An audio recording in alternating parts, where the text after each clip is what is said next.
Welcome everyone to another episode of DLN Xtend. This is the show where we choose topics covered by Destination Linux Network that we think need further discussion and extend the conversation here. These shows include Destination Linux, Ask Noah, Linux for Everyone, This Week in Linux, Das Geek, Tux Digital, and Zebedee Boss Gaming. I'm Eric, a web technologist, Linux, and open source aficionado. And I'm Nate, a Linux, fitness, and vintage tech enthusiast with an almost unhealthy obsession with the OpenSUSE project. So Eric, what have you been up to?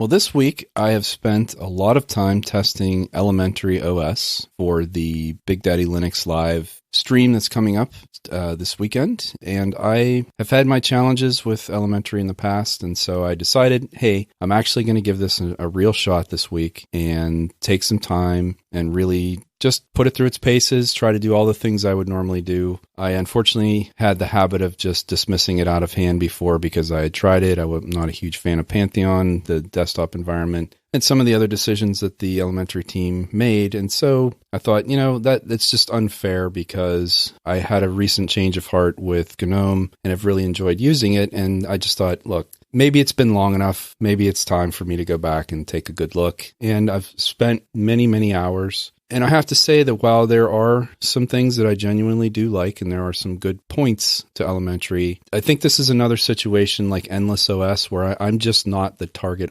audience for this distribution. And so the things that I expect out of what I would consider a sort of normal distribution, what I consider to be a more classic or standard distribution would be they have their base, they have their choice of kernel, their applications that they include by default. Maybe they have one or more desktop environments and things like that. But ultimately, it is more or less just a standard Linux base, and the desktop itself and the choices that they make are fairly similar across the distributions. You might have a different type of repository or package manager. You might have different desktop environments. You might have different choices in the default applications that they provide you. A lot of distributions have custom tools, making it easier to administer your system and do some of the things that may have been more traditionally command line driven type tasks. But ultimately, the functionality is very similar in terms of how you would use it. Elementary sort of follows that model, but they also make a lot of decisions that make it, in my opinion, very different from those sort of more standard distributions. And because my expectation in using Linux has become those types of distributions, I've found it challenging to make it work the way that I expect it to work. And so most of my time with it has been trying to figure out how to either undo or override some of the decisions that the Elementary team has made. And that is more on the nuts and bolts kind of fundamental level of just using the system. Going beyond that, having some challenges with Pantheon itself and some of the decisions there and the way that the dock works and the way that there's no minimize. And there's sort of a lot of the standard kind of desktop operating system paradigms that just don't exist. And I guess you can look at it almost like GNOME, like just a sort of stock install of the GNOME desktop where they also don't have minimize. They also don't show it. Well, they don't even show a dock, whereas Pantheon has a dock. They don't have a system tray. Pantheon doesn't have a system tray. I guess my biggest complaint would be that if I'm using GNOME, and I'm actually using Fedora Workstation 31 right now, and I have put the dock back and I have a system tray and I've been able to change the things that, and it's a handful of things. It's not everything. It's a few things. I've been able to change those and make it work for me with a minimal amount of effort. Whereas with Elementary, I just feel like I'm continuously running up against challenges and roadblocks and things that are making it difficult for me to use in the way that I've come to expect as a seasoned Linux user. I totally agree with everything that you said about my experience of Elementary OS. Also, getting ready for the Biddle Challenge. Some of the, I don't want to say, maybe paper cuts. It'd be paper cuts for me, or rough edges. Some things that look like, sandpaper on the cheeks, kind of a feeling to it. The dock, for one, I'm not a fan of that Mac style dock. I mean, it's obviously Elementary is trying to emulate Mac quite a bit. I mean, even in how they show the Meta key or Super key, they use the Mac or the Apple logo for that. So they could have something else there if they really wanted to, but they chose what the Macintosh has, or the Apple, since the Apple II has had. So some issues that I've had were if you have more than one of the same application running, you have two little glowing blue dots at the bottom. Have you noticed that? I have, yeah. Yeah. Well, how do you select the other application? Since you can't minimize it, how do you select the other application? Do you have any idea? I'm It's the type of thing where I've spent enough time to notice, but I haven't spent enough time to know how to do those things. So I'm sure there is a way that, you can click and hold or... The only way that I figured out, and maybe I'm doing it wrong. I could be Linuxing wrong here, but the only way I could find to do was either to quit one of them, to kill them, if it's like a full screen application. But then I realized I can actually move the screen around, so I can actually move the window around and off kilter. It was a full screen application. It was working on X lights. Since I committed to using it for doing my regular tasks, and I've been playing with my Christmas lights, I installed the app image.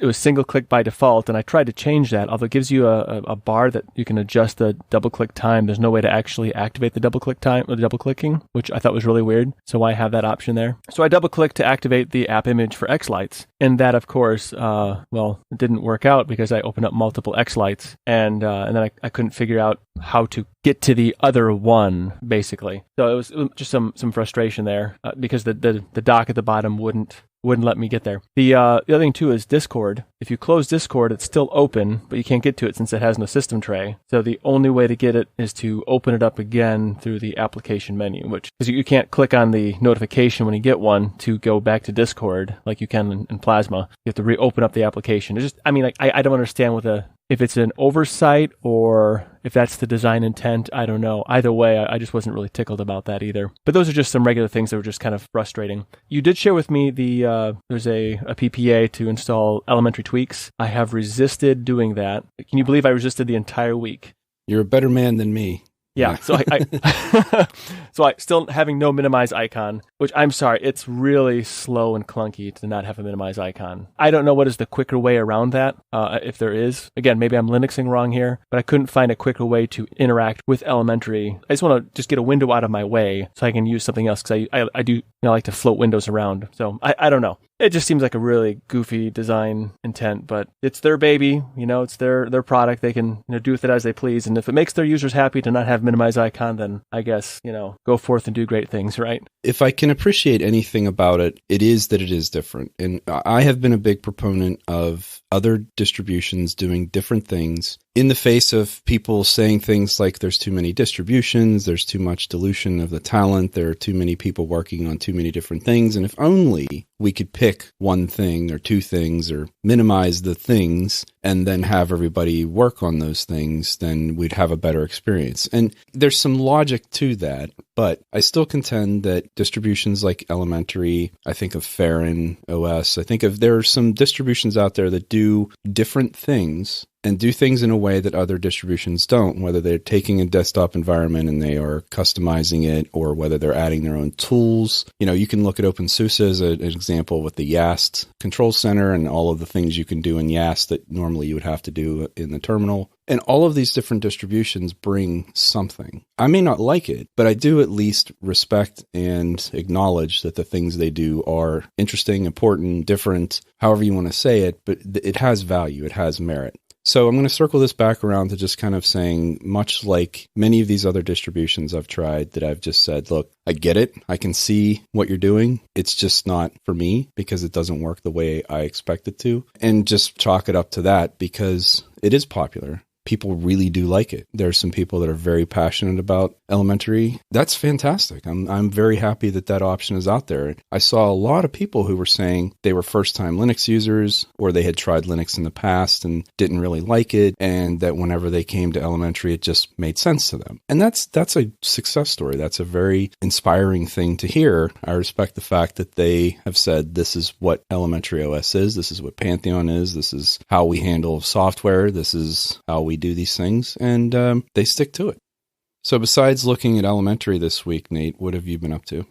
I have started looking at playing with self-hosting media servers. We've all heard of Plex and Emby. Well, I learned of Jellyfin from Michael recently, and it's a fork of Emby before they went closed source. And both Emby and Jellyfin have the DLNA, which is kind of a local discovery media thing, which allows me to stream movies on a PlayStation 3 or whatever, which does work. So I've started with Emby, even though Michael said not to. I started with Emby as where I'm starting with my exploration. And I must say, that is a pretty neat system. It's like having Netflix, except it's running off of my new server that I built. And so it's kind of neat. It runs very nicely. I've streamed to, I think, 4 different devices at once just to see, on the wireless too, just to see if it strained anything and didn't seem to stress anything of my network or the machine itself. So I'm pretty excited about that. I'm going to try Jellyfin next, and then finally Plex. The nice thing about Emby is it has allowed me to clean up the metadata on the movies that I do have, and also there's some duplicates that were in there. I got rid of a lot of duplicates as well. So I cleared up a lot of drive space as well with just some of the tools.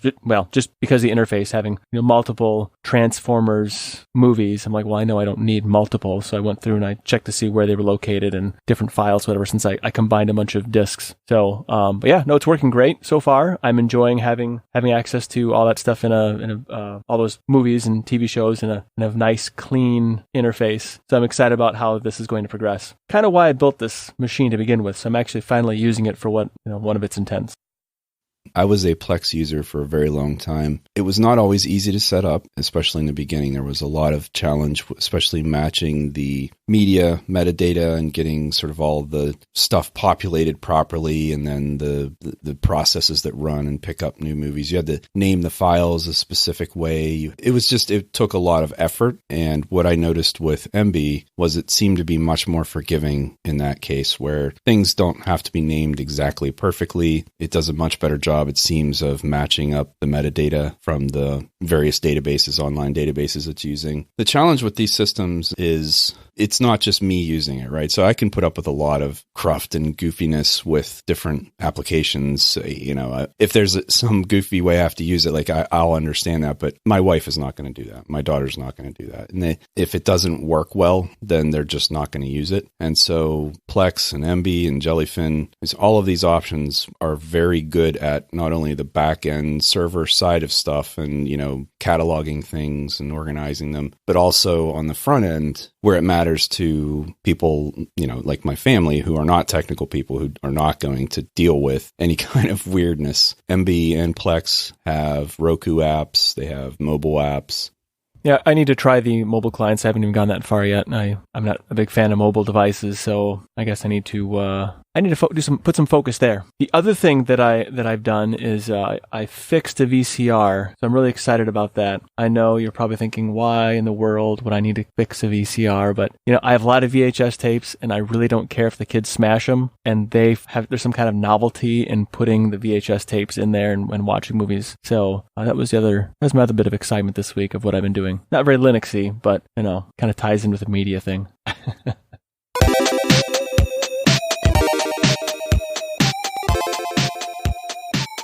Each week we like to look at the DLN community, and specifically usually the discourse forum, for what was popular, what type of topics were coming up. And this week we actually have a little bit of a convergence between the most popular post and Linux for Everyone, where Jason asked the question, this is out on his show this week as well, what do you appreciate about Linux that you can't experience on Windows? And so a lot of people had great feedback in that thread. He also had some feedback from folks on other outlets and sources of folks getting back to him. So the show itself has other stuff. But the discourse thread was great. There were definitely some themes, some reoccurring themes about updates and maintenance, and customization was a big one, right? Because in Linux, most desktop environments are very customizable. Not only the visual aspects of the system, but also the underpinnings and the ability to really get into the guts of things and change things in a way that is difficult on Windows, if not in some cases impossible in terms of doing the same sorts of things. So I responded with my ideas, but before I get into that,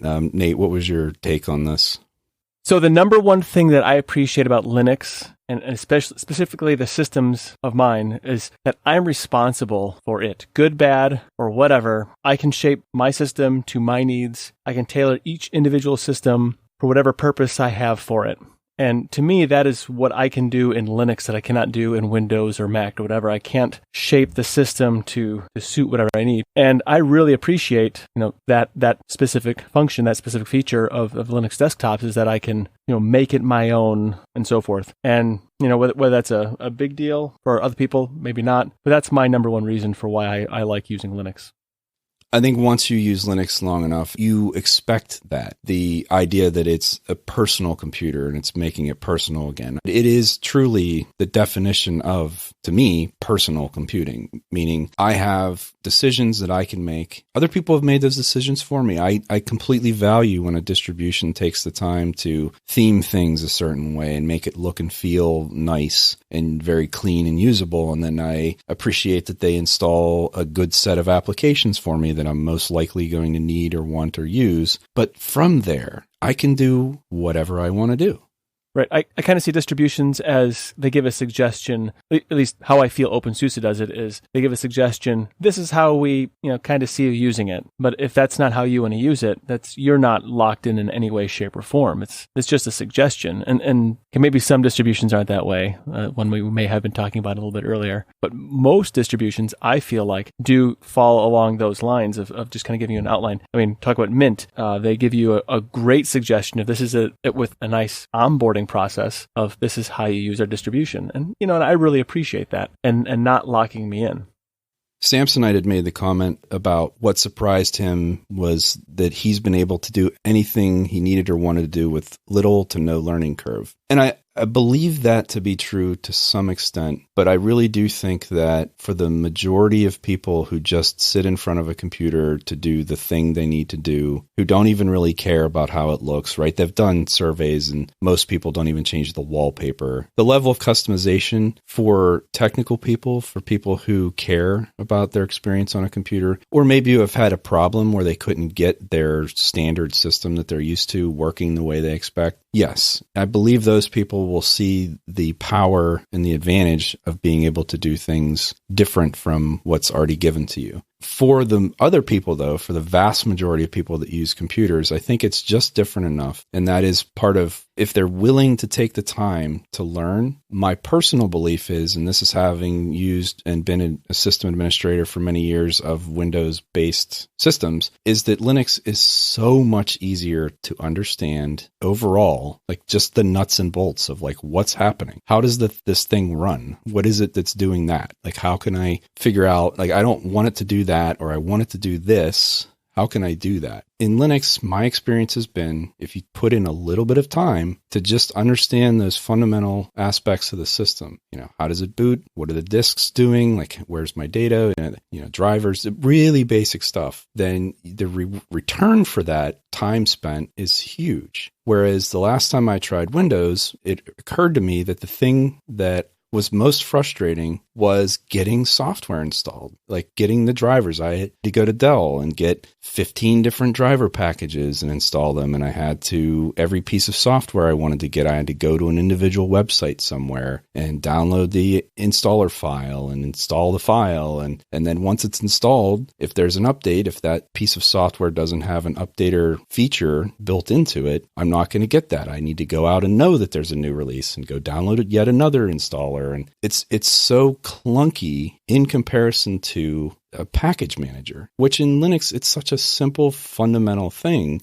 And once you've experienced that and understand how easy and simple that is, I install Linux every other day in some cases on my laptop. I don't have to install drivers. I mean, the one exception to that is because it's an NVIDIA hybrid chip, I do have to have the NVIDIA driver. I don't have to because I can use Nouveau. I prefer the NVIDIA because it runs better, but I don't have to install all that. There's 15 other drivers that I had to get from Dell to run Windows on this same system. And most of the software I need is already there. And if it's not, it's as simple as using a software center, or I prefer the command line for package management, and you just install what you want. And when there's an update to it, something really important like a security update, something like that, it's just part of your update process. And it just happens. There are just so many things about the way you use a computer when you're using Linux that make it just so easy and so effortless in comparison to my experience with Windows, and that's historically and in recent memory. I explained this to Adam Grubbs one day because he was asking about, well, would you use Windows again? And I don't fundamentally have a problem with Windows, and I certainly don't begrudge anyone who uses it. It comes down to me having the experience and the knowledge of how well Linux runs for me and how easy it is for me to use in comparison to Windows, that because I have that knowledge, because I have that experience, I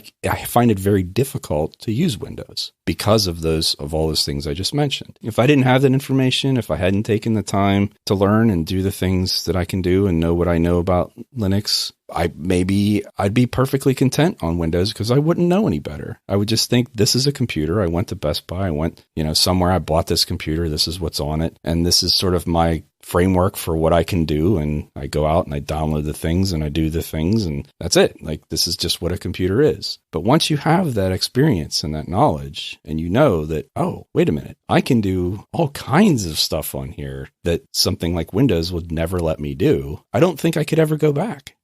Yeah, I have to totally agree with you as far as the system not telling you what's going on. This is some time ago, but I was installing, I believe it was called VRED. It's an Autodesk package for virtual reality. It was for work, doing some fancy stuff. And the software wouldn't launch. And I couldn't figure out why it wouldn't launch, because there was no feedback. I couldn't launch it in terminal, as it were. And it was such a pain in the fanny just trying to understand what the failure was of this application. So it was a lot of browsing the web, a lot of web searches to try and figure out what is going on here. And it was essentially a registry issue, which, editing the registry, that's another fun task in and of itself that I don't wish upon anybody. But yeah, there's lots of things that a lot of users don't see it, but Windows is really not very easy to use when it comes to solving problems within the system. If something is not quite right, you've got a lot of work ahead of you just to figure out what the problem is. And Linux is a lot more upfront about what the failure is. There's all kinds of tools for either debugging or errors and error log reports and so forth. So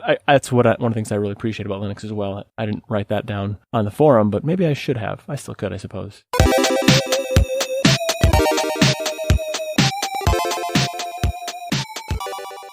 So this week on Destination Linux, they had Hilary from FreeGeek on to talk about the charity. And if you remember last week, we had talked about FreeGeek. It's going to be the first charity we're sponsoring here on in the Destination Linux network. And it was a really interesting interview about how they're using technology, not just to give out or to sell, but how they're using it really to empower other people. The story that I like the most, and you're going to have to help me out with some of the details here, but essentially they gave a computer to a girl.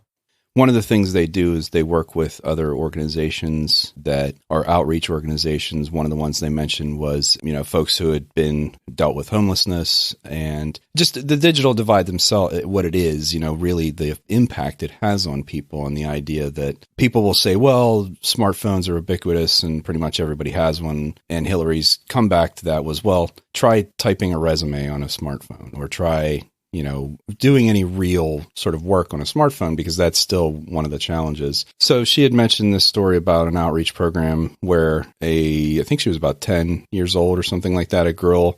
Yeah, she was very young. Yeah, and so the story was basically that the girl felt bad because she didn't have a computer at home, and all of the other kids did their homework on their computers at home. And she was actually sort of singled out because they had to give her homework in a different format, and she had to, use like a folder or a binder. And, when you're at that age, that's a difficult time, and anything that makes you different, all of a sudden you're weird. And so she felt self-conscious about that.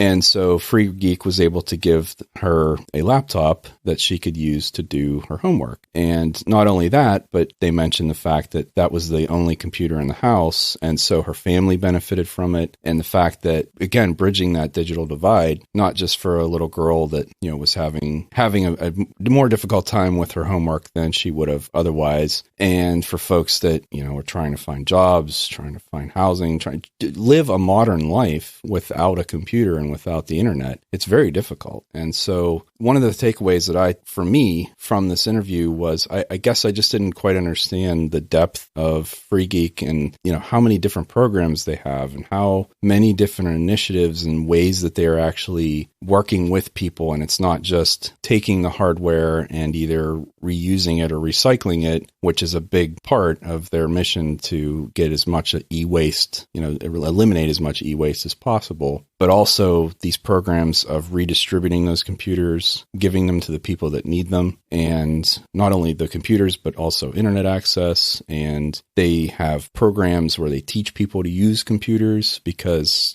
try getting a job basically anywhere without computer literacy. It's pretty much impossible. I mean, there's a expectation that you know how to use a computer just in the basic sense of how to use it, and things like an office program or browsing the internet or things that all of us look at as being just very trivial aspects of our day-to-day lives. These are people that don't have access to that, and trying to live a life like that is, they say literacy, right? Computer literacy. It's almost as if you were like illiterate, right? Like you didn't know how to read and write. It's almost gotten to the point, and that may be a slight overreach, but that it really is true. I mean, so much of what we do revolves around needing access to a computer somewhere and being able to get to the services we need and do the things we need to do to live life. And so, yeah, I was very impressed with this. FreeGeek seems to be like a pretty impressive organization that's doing a lot of work in a lot of different areas. And I'm really, really happy that this is who Destination Linux Network was able to work with. I was going to say, I like some of their programs that they have. Did you look at any of their programs? I did, and actually she mentioned one of the things that people could do to help would be teaching, which I thought was cool. Yes. So like volunteers that they have. So so if let's say you need a computer and you just can't afford to buy one, you can help them out for 24 hours or more at FreeGeek, and they will give you a free computer with Linux Mint on it, which I think is a great choice. And then also for K through 12 students, a student volunteers 24 hours anytime in that year can apply also for to receive a free computer with Linux Mint as well. But I think that's really neat to do too, because they're not just giving a computer away. You can also buy one at their store too. But they're not just giving the computer away. They're actually giving forcing that social responsibility that kind of goes along with Linux anyway. And I just really like that approach. I think it's a well done approach to how they can bridge that digital divide. Not just through entitlement, but through volunteering, through philanthropy. And I really like that. And something like that, there should be more of that. And, the fact that they're also reducing the e-waste, throwing computers in the dumpster, just not good. There's a lot of resources in a computer that can be reutilized, even if the hardware is too old, the raw materials and so forth. So I think this is a great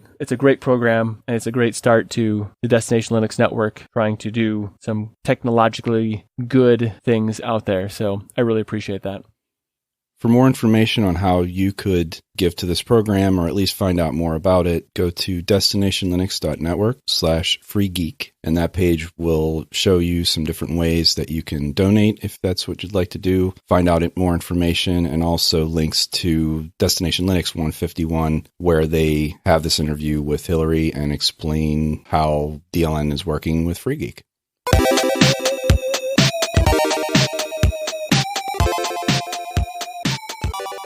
Also this week on Destination Linux was the software spotlight PulseEffects. Now, PulseEffects, that's something that you and I both use. I use it because my house has a noisy floor, as in upstairs is kind of noisy at times with my kids. And also there's just, the ambient noise in here that would just kind of have a rumble effect. Not quite as cool as the bridge of the Starship Enterprise, so it's better just to kind of cut that out with some different things, like in my case, a gate and a limiter to make the audio sound better, which makes it a lot easier for editing. I know you use it. You probably don't have the same kind of noise issues that I do, but it's a really neat piece of software. Sure, it does add a little bit of latency, I've noticed in the when recording, but that's not a big deal for what we're doing. It has a lot more features and functions on it than I even know what to do with. How deep have you gotten into PulseEffects yourself?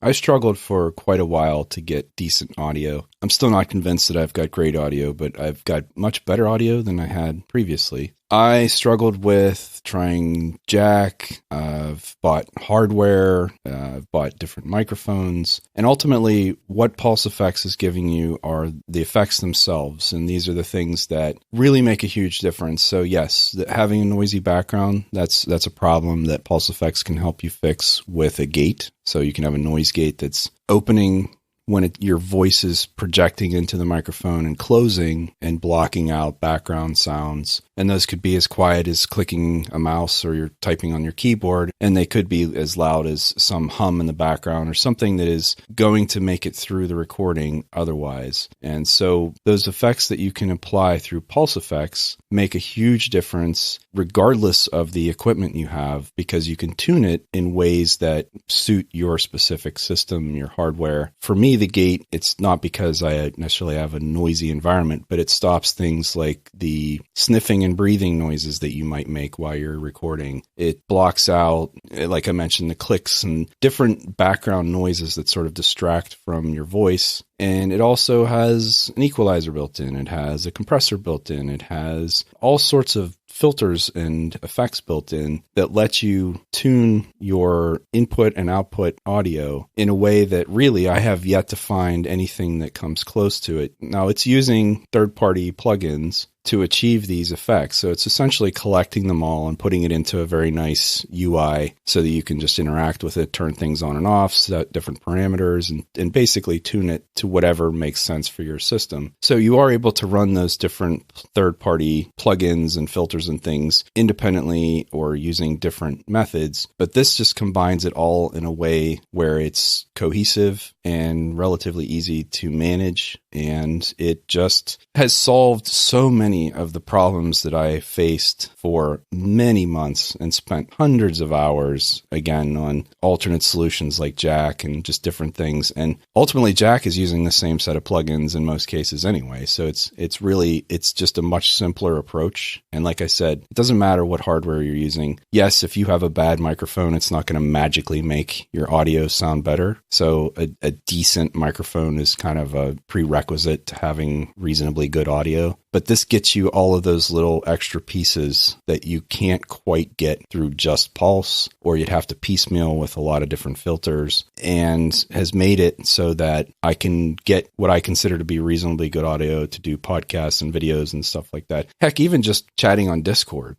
You know that whenever someone has a bad microphone or they've got a ton of background noise or you can hear them breathing, like just all of those little things you can just clean up and, change your settings to what they need to be. And it's really great. It's not perfect. They're definitely, Pulse Audio itself is certainly not a perfect system. And there will be times that it doesn't work exactly the way you expect it to. And you might have to reset Pulse Audio. And it's just it doesn't fix all of the weirdness that can be Pulse Audio, but it at least lets you tame it in a way that you can make it usable and get good results with a fairly minimal amount of effort. Most distributions have PulseEffects in the repos, but because you need all of those different plugins for the different settings and filters to work, it can be a little challenging to get it all sort of bolted together. It's a little messy, and it doesn't really work that great compared to, I use the Flatpak version, which bundles everything together. All the plugins, everything is there, and you just install the Flatpak and it just works. So my recommendation is, rather than trying to use your distribution's version of PulseEffects, give Flatpak a try. I think that's just a better experience for folks overall.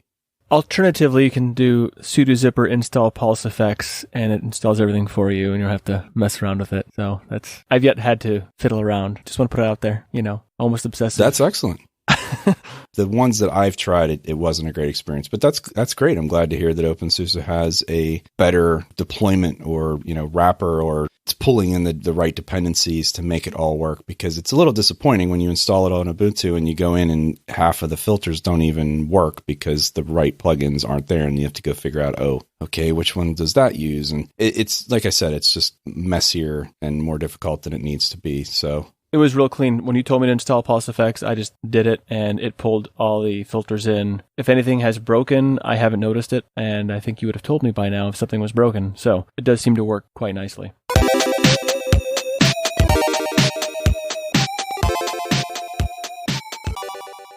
So this week, on This Week in Linux, the Ubuntu 2004 LTS pre-release survey has been released. And I understand, since you're a big Ubuntu user, have you done that?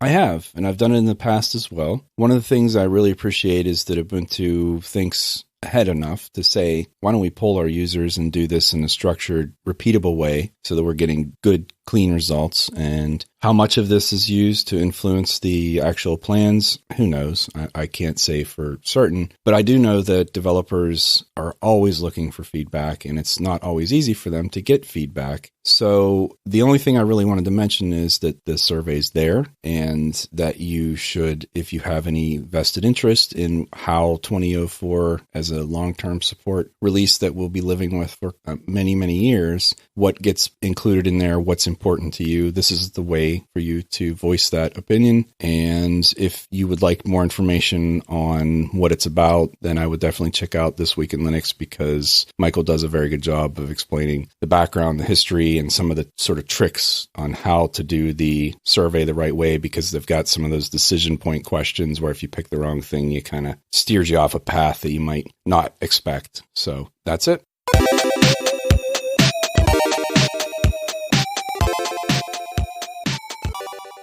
Also on This Week in Linux, KDE improvements for Plasma 5.18 was brought up. Things like easy emoji input and more. There is the GTK CSD support for GNOME apps in Plasma, so they look more like first-class citizens. Things to kind of get rid of the additional frames or the mismatch of frames, so it looks more natural. I don't know if you've used GTK3 apps in Plasma, you'll notice that the frames don't look quite right. So now the client-side decorations can be fixed, as it were, to make it look more like a native Plasma app, but not losing any of the original functionality that existed in the GTK3 app with the different buttons or so on the title bars. So I think it looks really neat. I think it's a real slick how they've integrated that. And I'm pretty excited for that.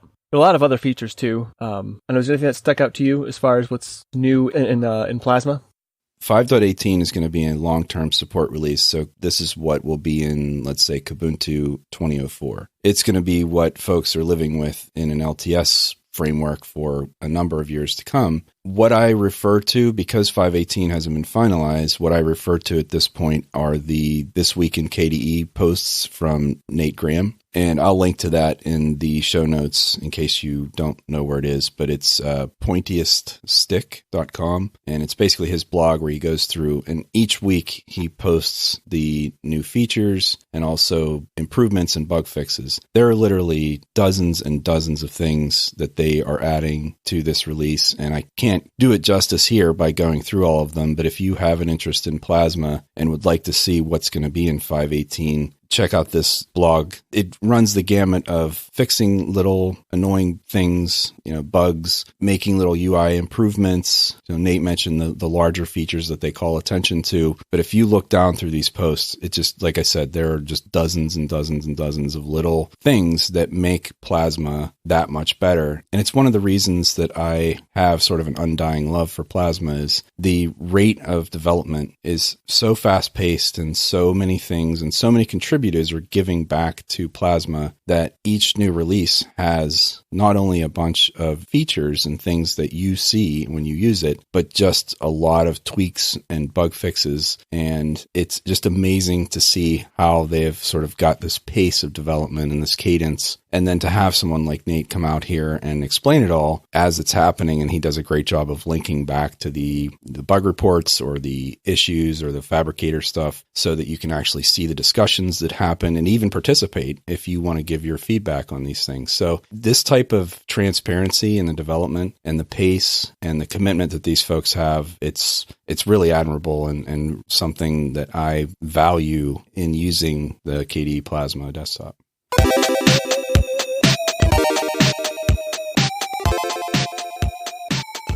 One of the other improvements that I just scanned through was the user interface improvements for Discover specifically. That Discover has now a real toolbar that doesn't just scroll away. I was going to bring this up later, but I think it dovetails real nice. So I've not been a big fan of like software centers as a whole. Like I just haven't really cared for one reason or another. Just they really haven't. They've been nice. They're nice to look at, and I see the value. I don't want to take anything away from the actual value that software centers provide. I just prefer the terminal. But I've noticed the improvements in Discover as of late, and the fact that they're still putting effort and resources in Discover now, like a lot. I think Discover is really rapidly shaping up as a pretty awesome software center, especially the way it handles the sources and so forth. So if I want to pull sources right now from either Tumbleweed repositories or from Flatpak, that's just a little drop down, really easy to get to at the very top of the application, so there's no question as to where it's coming from. I don't know. I'm going to go out there and say, whether we get some hate mail for this or not, I think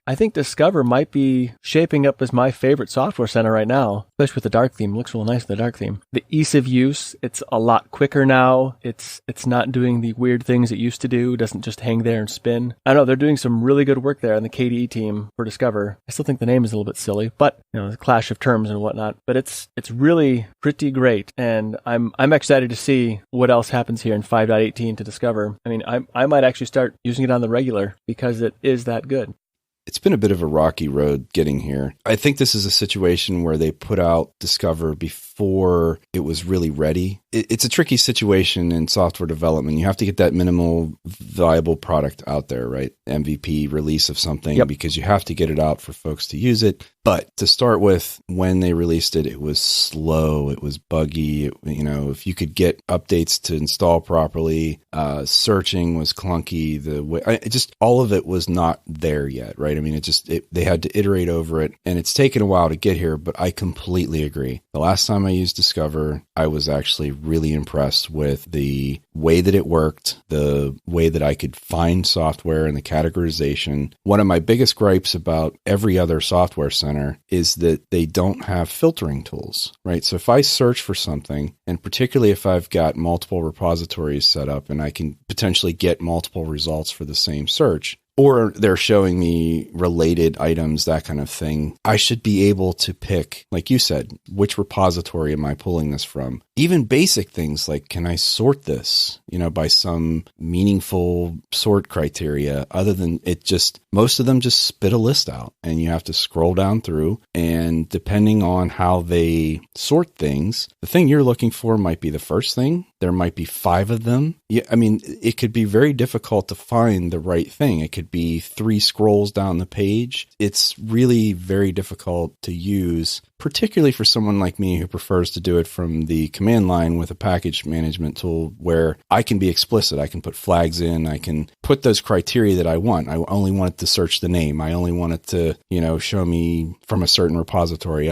There's so many different ways to do that efficiently from the command line that my experience in software centers has been really frustrating because there is none of that. And now Discover has gotten to a point where it is stable. It is fast. It works and doesn't crash. I haven't had issues with it in any recent memory. And they're now starting to introduce those things that make it more usable, maybe just for someone like me, but I would have to think for anyone who's using it, who would look at this list of results and go, okay, well, let me just sort by this or filter by that, or, find the thing, narrow this result down to a meaningful result for me. Kudos to the team that have worked on Discover. I know they've taken a lot of flack for the earlier releases and some of the problems that existed, but honestly, at this point, I agree with you. It's very usable and probably one of the best software center experiences that I've had in recent memory.